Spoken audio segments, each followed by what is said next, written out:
Amigos, your relationship needs support. And when I think back to the beginning years of my marriage, where my husband and I were having the most amount of arguments and the least amount of sex, we needed help overcoming the number one issue in our relationship. And to do that, we needed to do something radically different than what we were already trying. You see, even dramatically different than what the generations before us were doing. And that support came in the form of marriage therapy. Marriage therapy was the game changer for my relationship. It allowed my partner and I to finally take a step back and have somebody else walk us through what was actually going on. And eventually we realized that most of the issues that we had with each other had actually nothing to do with the other person, but more so to do with our own unhealed trauma and our own things that we hadn't taken the time to process, but somehow was still showing up in our marriage. And that's why I love BetterHelp. You see, BetterHelp is the world's largest therapy service, and it's 100% online. With BetterHelp, you can tap into a network of over 25,000 licensed and experienced therapists who can help you with a large range of issues. To get started, you just have to answer a couple of questions about your needs and preferences in therapy.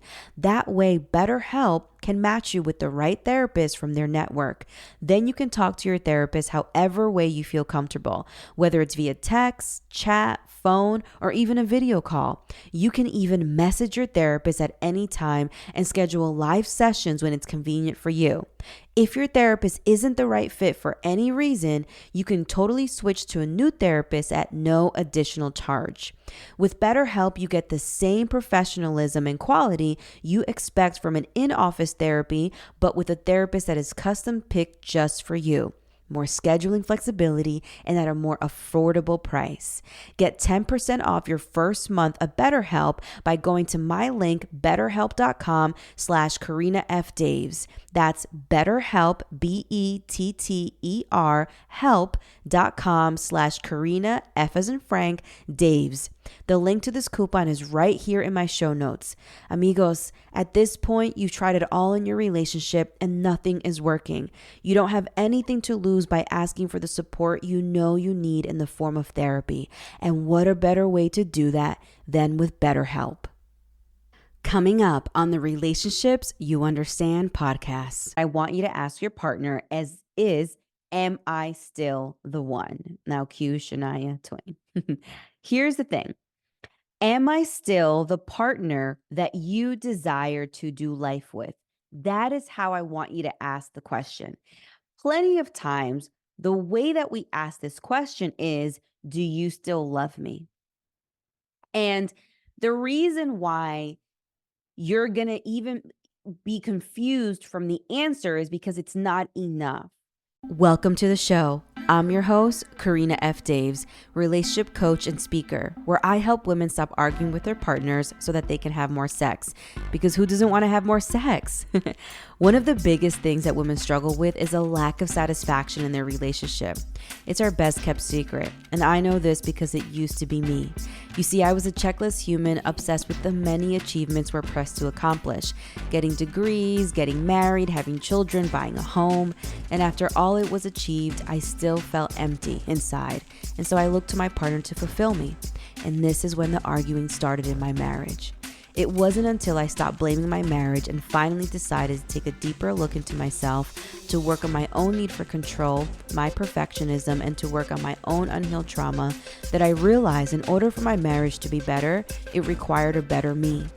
Join me each week where I will be your personal relationship expert, coaching you through unpacking and processing your identity, values, and standards to resolve the number one conflict in your relationship, because a better relationship begins with a better you.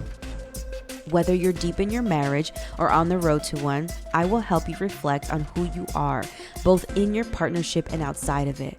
I know so many of us are struggling with this in such a private way, but believe me, a better relationship is possible, but it also starts with you. Are you willing to do the work? Welcome to Relationships You Understand? If you're loving this podcast and enjoying the juicy relationship gems, then head over to follow me on my socials at Karina F. Daves on Instagram and TikTok. Head over to my website, KarinaFDaves.com, and subscribe to my newsletter, Release Your Relationship, where I share weekly relationship advice on how to overcome the number one issue in your relationship. If you're really enjoying this podcast, don't forget to leave me a review on Apple Podcasts or even Spotify. Subscribe to the podcast so you never miss an episode, and share it with all of your amigos. Reviews are such a personal way to hear your voice and interact with our community. Thanks so much for listening. And now, the Relationships You Understand podcast. Amigos, ¿cómo están? Welcome to Relationships You Understand with me, your host, Karina F. Daves, relationship expert and speaker. We are doing a series called Spring Cleaning Your Relationship, okay? Y'all recognize spring cleaning your home. We are doing a 4-part series called Spring Cleaning Your Relationship, where I am breaking down for you the 4 questions that I want you to ask your partner as you spring clean your relationship, okay? These episodes are going to be very short and to the point. Today's episode, we are going to focus on asking your partner the question, am I still the one?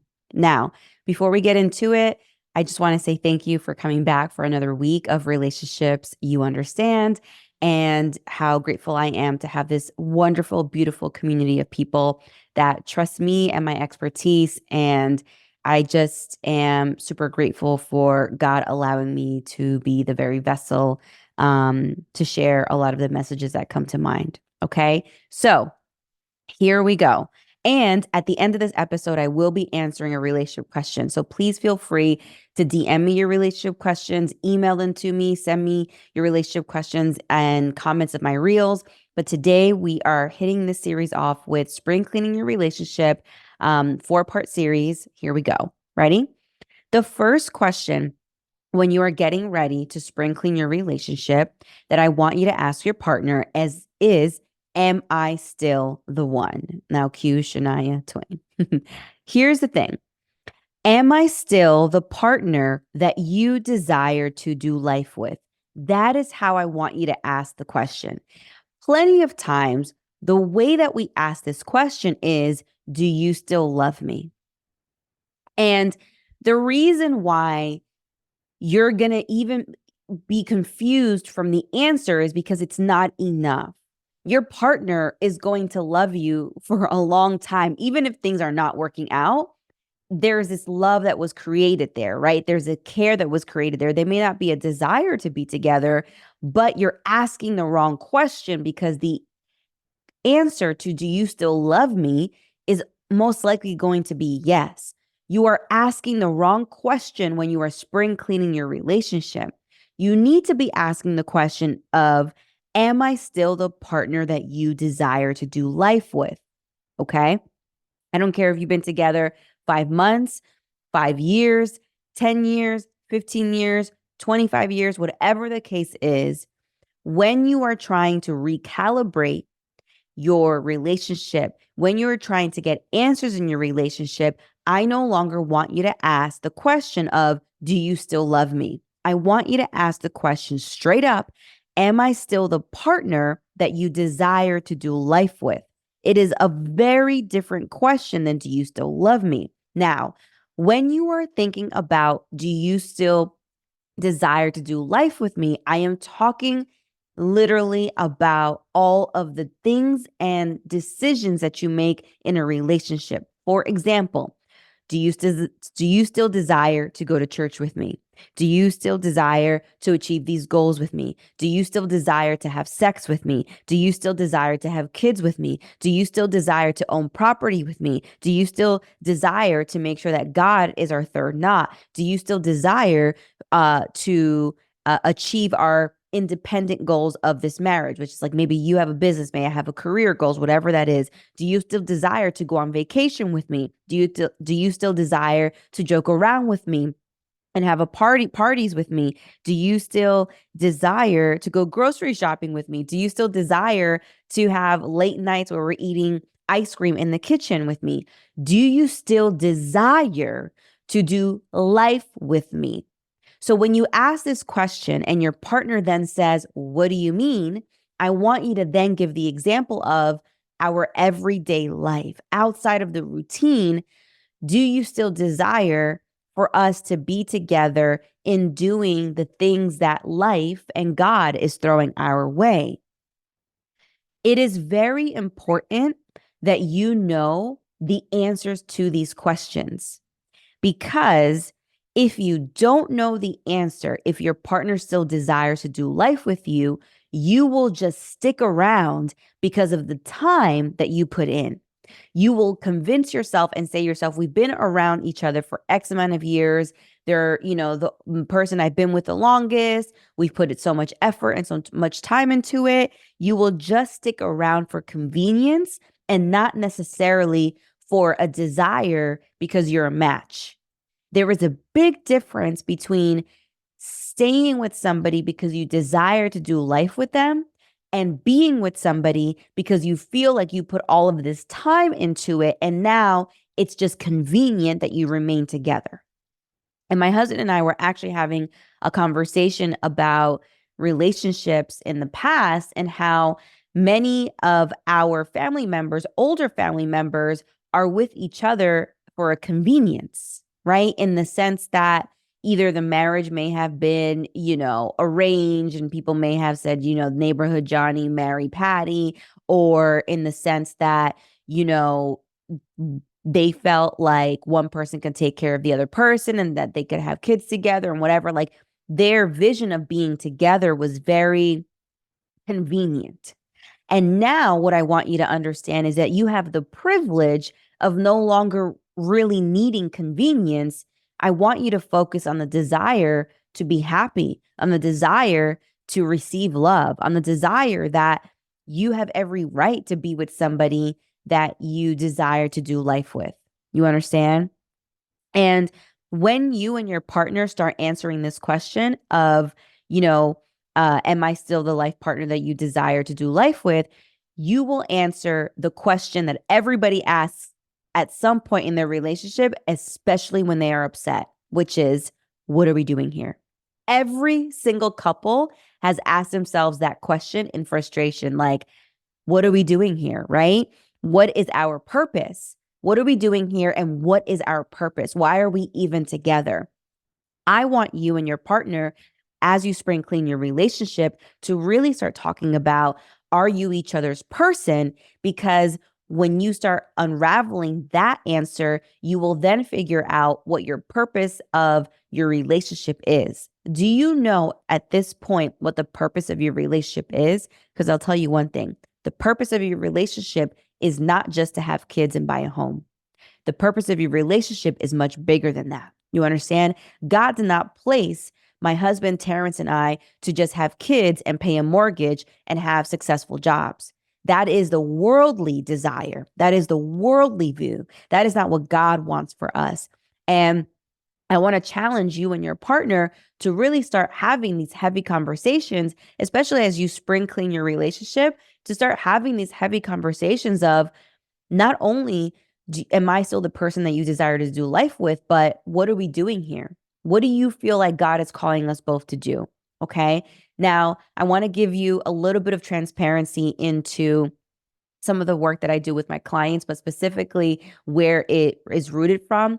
And I can share with you personally in my marriage what my purpose is, right? So I wrote a couple of things down that I know for sure is our purpose. So here goes.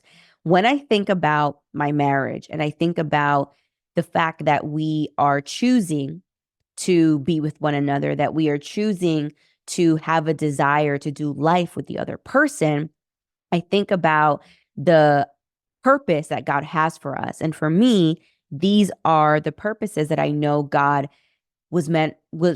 I know that God put us together to have, which are: one, he put us together to break the cycle of divorce. Divorce and being together for convenience is a spirit that lives in both of our family lineages.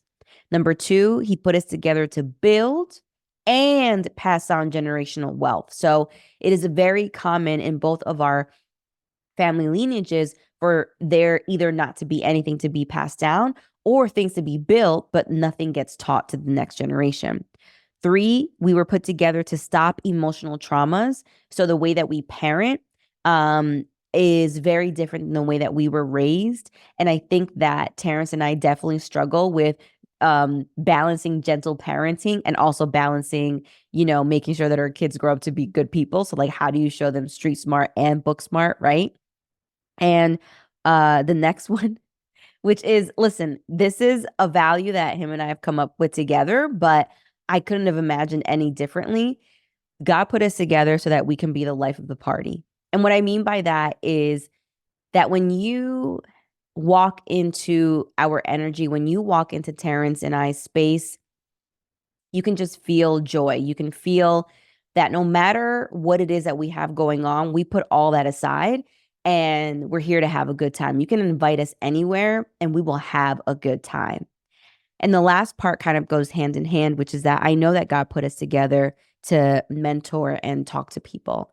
I think that our story is very unique in the way that many of the things that we've gone through could have, ended in us no longer being together. But with God being so sovereign and really coaching us and putting angels of support in our lives, whether it was a marriage group, whether it was our therapist, whatever it was, we were able to overcome a lot of the challenges and now take those testimonies and be able to coach and mentor other people, not necessarily just couples, but other people that when they come to a house party at our home, we're, having these conversations with individually or as a couple.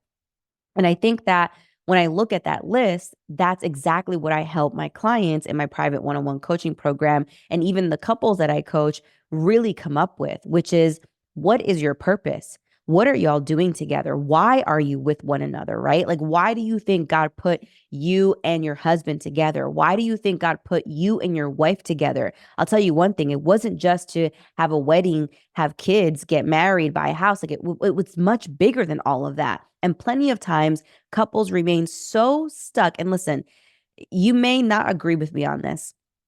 I love attending a good wedding. But there are many, many couples that get so caught up in planning for a really long time and heavily and deeply for the wedding, but don't put the same amount of effort into the marriage. And I know you've heard it before, which is like the marriage is the real work. Absolutely. And I'm not asking you to work on the marriage so it could be perfect. I'm asking you to come up with strategies that can just progress your marriage in the right direction so that when life hits you, you can go back to your values, so that when life hits you, you go back to your purpose and you don't end up empty-handed. You understand? Hola, amiga. Here's the thing. You've mastered everything else in your life but your relationship. You and your partner are not as intimate as you used to be. You are both stuck in this awful cycle of arguing that starts with bickering and ends with your routine blowups every few months. Every single time that you bring up an issue looking to resolve it, they feel like you're complaining, and then you begin to distance yourself. You feel like you're living with a roommate rather than your life partner. Your relationship, amiga, needs comprehension. Comprehension allows you and your partner to forgive each other quicker. Comprehension allows you and your partner to prioritize each other again. Comprehension is the very thing that will allow you both to give each other the space you need during those blowups. It stops the cycle of arguing. In my private one-on-one coaching program, I help women just like you come up with the exact communication strategies to begin to comprehend their partners and have their partners comprehend them. I will tell you the issues about your relationship that will take your couples therapist 6 months to tell you in just the very first session. It only takes one person in the relationship to do the work for there to be any progress. Either way, you will grow, and that is what is important. Through a mixture of one-on-one coaching, relationship framework, and plenty of aha moments, you'll finally be able to understand your triggers more deeply and decrease the time you spend arguing with your partner. You'll become more of an active listener versus being offended all the time. I want to help you stop arguing on the way to date night and actually have energy for post-date night activities, if you know what I mean. I'm on a mission to show women like you how to talk to their partners in a way that moves the needle for your relationship rather than leaving you stuck in this toxic cycle of arguing. I know many of us are struggling with this in such a private way, but believe me, a better relationship is possible, but it begins with you. So let's work together. I want to help you. go to the link in the podcast notes to book a sales call where we'll talk about everything that's happened so far, what you've tried, and how I can help. I can't wait to work with you to get you and your partner to stop arguing and have more sex. I can't wait to meet you. And so what I want to offer you today is really asking your partner the question of, am I still the person that you desire to do life with? I was working with a client that had coached recently in asking her partner this. And the answer that she received wasn't one that she liked. Her partner shared with her that he was confused and that he didn't know if he wanted to be in this relationship anymore. They had been married for a while, and he just said that he wasn't the person that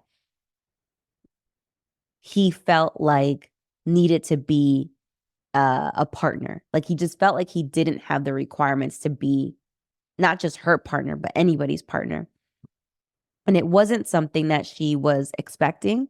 It was something that she felt, but it wasn't something that she expected. And it was something that she felt was happening because of his actions or because of the way that their relationship was going. And she really wanted to communicate with him, but she could never get him to answer the question.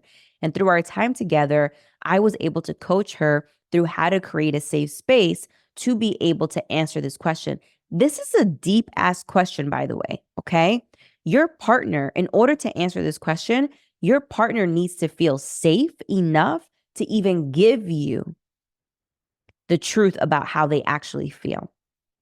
Okay.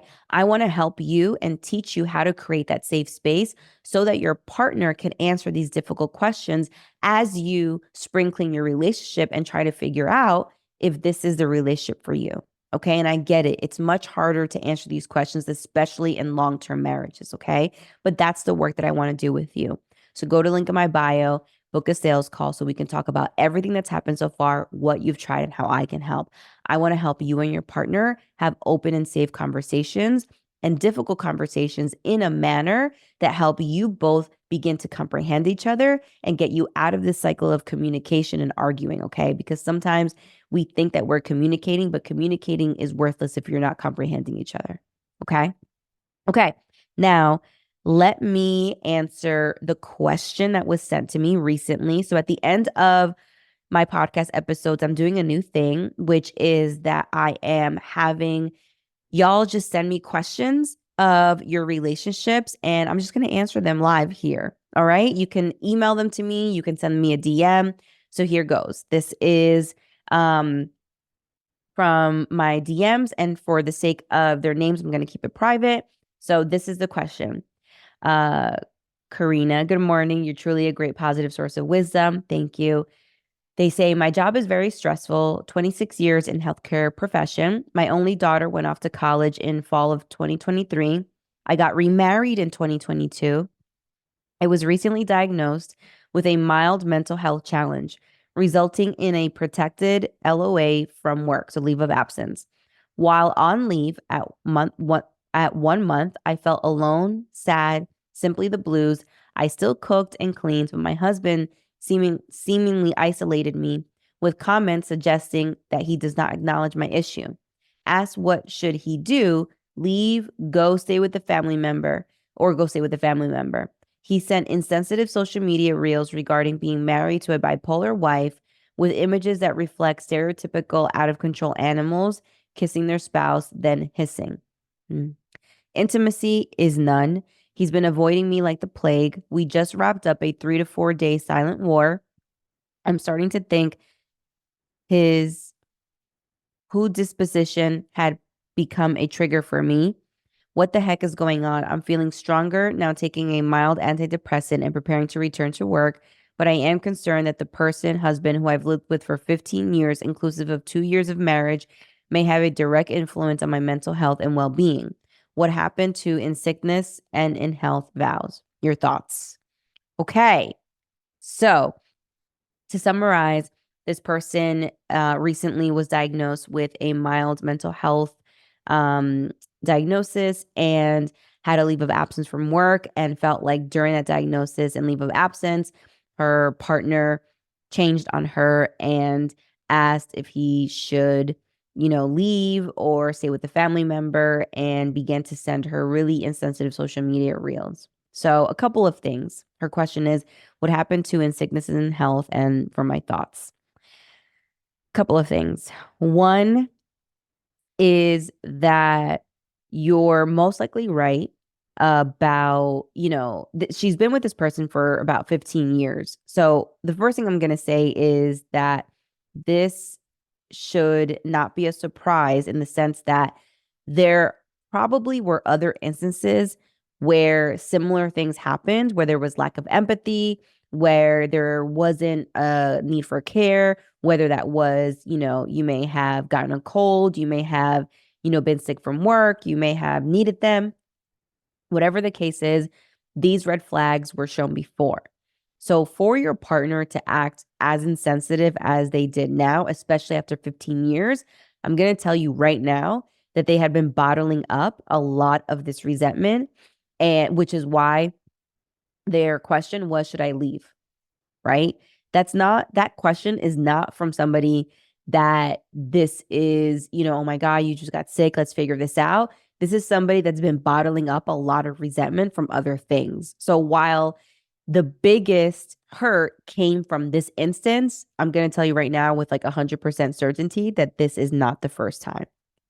Number two, it is very clear that he doesn't understand your diagnosis and understand where you're coming from. I think that there is still space to leave the offense on the side and share with your partner what it is that you need from a place of, listen, this is new for me too.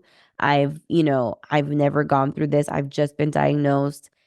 Maybe the time that we spent together in, X amount of years, there has been something wrong and I just found out, and this is new to me as much as it is navigating this new thing for you too. So I do think that there is still space to try and do this together. But it does require leaving both of your offenses at the door and having open communication regarding how you would like their assistance in solving this together. Okay. Or just even support of this together. I think to your last question of like what happened to in sickness and health, I think that it goes back to my original comment, which is like your partner has shown previously that they don't deal well with this part. I get the sense that there is either an annoyance on their part or resentment on their part. Something else is going on. And I'm curious actually to hear after you hear this episode if there was. But I think that for you, if you have a partner right now that is not able to really support you through something that is new to you, something that is hurtful, something that is harsh for you to go through, I think that it's important to let your partner know that you're having a difficult time, that you're realizing that you really can't lean on them to support you, and that you will figure out other ways to be able to put yourself first. Because at the end of the day, you're going to waste a lot of energy trying to get them on board to help you, when my biggest advice to you right now is to help yourself first. Don't waste your time in trying to get them on board to help you. Instead, spend your time in taking care of yourself and figuring out what your support circle looks like, regardless of how your husband feels. You understand? Okay. I hope that helps. Listen, can I pray for you? I'm going to pray for you anyways. All right, here we go. Father God, I thank you so much for the revelations and the messages that you give us, Lord. I thank you for being such a good father to us. I thank you for the love that you give us. I thank you for the desire that you put in our hearts for us to desire to connect with each other. I thank you for the children that you created. I thank you for the opportunities that you created around us. And I thank you for the partners that you have given us, Lord.